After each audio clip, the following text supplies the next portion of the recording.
Good afternoon student. Numerical continue करते हैं आप इलैक्ट्रोमैग्नेटिक इंडक्शन से। पहला आप फैराडे ला के उपर न्यूमेरिकल करे सी ना। हुण जिहड़े न्यूमेरिकल ने सैल्फ इंडक्शन ते म्यूचुअल इंडक्शन के बेसिस ते ने रहे। तो पहला फार्मूला रीड करते हैं। सैल्फ इंडक्शन का phi equals to L I सीगा, तो इहदा phi equals to M I, E equals to L D I upon D T, E equals to M D I upon D T. तो solenoid का सीगा self induction का L equals to mu naught N square upon A, N square into a upon l. तो U M equals to mu naught n one n two a upon l. सारी abbreviations तुहानूं पता ही है। L जिहड़ा है अपने को इंडक्टर, एम जिहड़ा है अपने को म्यूचुअल इंडक्शन हो गया, आई अपने को करंट हो गया राजे, तो एन नंबर ऑफ टर्न्स हो गई, तो एल स्मॉल लेंथ हो गया राजे। तो सब तो पहला अपन क्वेश्चन करते हैं। Acquire has inductance of 5 milli henry. Inductance मतलब एल गिवन है। करंट चेंज हो रहा है 0.1 तो 4.1 एम्पीयर इन 0.5 सैकेंड के। Calculate the induced E M F.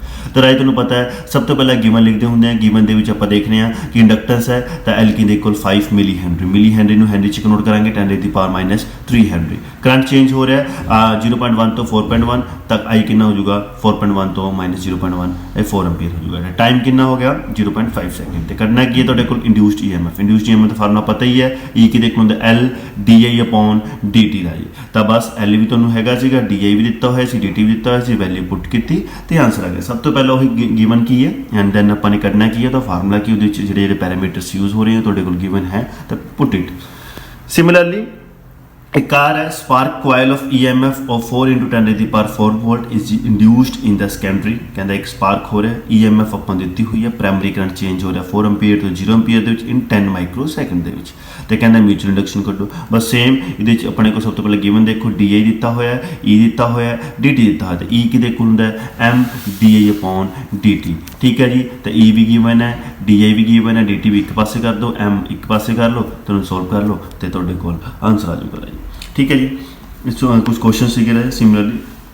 हम एक आ क्वेश्चन कराना तुहानूं, ये सिंपल है। अ कंडक्टिंग वायर 100 टर्न्स मतलब N1 दिता is wound over the solenoid of 100 centimetre length, L 100 centimetre होगी and 2 centimetre radius and having 600 turns. दूजी टर्न है 600। Calculate the mutual induction. तो अपन पता लग गया कि mutual induction for long solenoid वाला क्वेश्चन आ गया। तो ये अपने की चीज़ N1 तो N2 हैगा। ये एरिया अपने को आ रहा है तो इन्हें पहले मीटर च कन्वर्ट कर दो। कोई भी न्यूमेरिकल उदों तक ठीक नहीं जब तक उसी यूनिट सारे सेम नहीं रखते रहे। तो area pi r the square, length कितना हो गया 1 मीटर। तो एम अपने को फार्मूला अपन पता ही है कि एम कि देखो होंगे mu naught N1 N2 upon A upon L. Mu naught की वैल्यू तो 4 पाई × 10⁻⁷ होंगी है। N1 तो 100 है, N2 अपने को 600 है, ए अपने को एरिया दिता हुआ पाई आर स्केयर, लेंथ अपने को 1 मीटर है। ये चीज़ सब्सटीट्यूट करो तो अपने को म्यूचुअल इंडक्शन की वैल्यू आ जाएगी 9.04 × 10⁻⁵ हेनरी का। ये सीगे अपने को सैल्फ इंडक्शन म्यूचुअल इंडक्टेंस के एक मार्क्स के क्वेश्चन कई बार आ जाते हैं। तो सब हूँ नैक्सट जो है न्यूमेरिकल फार्मूले बेस्ड जिहदे है अल्टरनेटिंग करंट के राही। अल्टरनेटिंग करंट की इक्वेशनस तुसीं पढ़ियां होनी। Standard equation I equals to I naught sine omega t है। ओमेगा नूं आपां 2 पाई न्यू टी भी लिख सकते हैं। सिमिलरली वी नूं V naught sine omega t है राही। ओमेगा नूं आपां 2 पाई न्यू टी भी लिख सकते हैं। आई आर एम एस कि होंगे I naught by √2। V R M S कि होंगे वी नोट अपॉन √2। तो आई नोट तो वी नोट जो रिप्रजेंट करते हैं वो रिप्रजेंट करते हैं पीक वोल्टेज में पीक करंट में। सो फस्ट ऑफ ऑल आप क्वेश्चन ट्राई करते हैं। तो अपने को क्वेश्चन है राजे a voltage V equals to 200 sin 314t is applied to a resistor of 10 ohm. Registers calculate the VRMS IRMS and power. तो अपने को V जोड़ा है इक्वेशन की फॉर्म जो दिता है 200 sin 314t। इनू आप कंपेयर करना है V equals to V naught sine omega t. तो कंपेयर करोगे तो वी नोट की वैल्यू 200 आ जाएगी तो ओमेगा की वैल्यू 314 आ जाएगा। तो तुहानूं VRMS करना है। VRMS तुहानूं पता ही है कि होंगे V naught upon √2। V naught की वैल्यू तुहाडे कोल 200 है, √2 नूं √2 है तो इन्हूं डिवाइड करा लो 141.44 वोल्ट तुहाडे कोल VRMS आ जाएगा।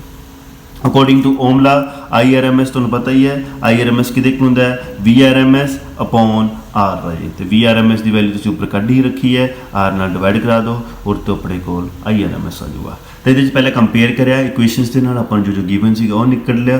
फिर जो फाइंड आउट करना है पावर का फार्मूला कि VRMS × IRMS दोनों मल्टीप्लाई कराता तो ये तुहाडे कोल पावर आ गया। ठीक है जी।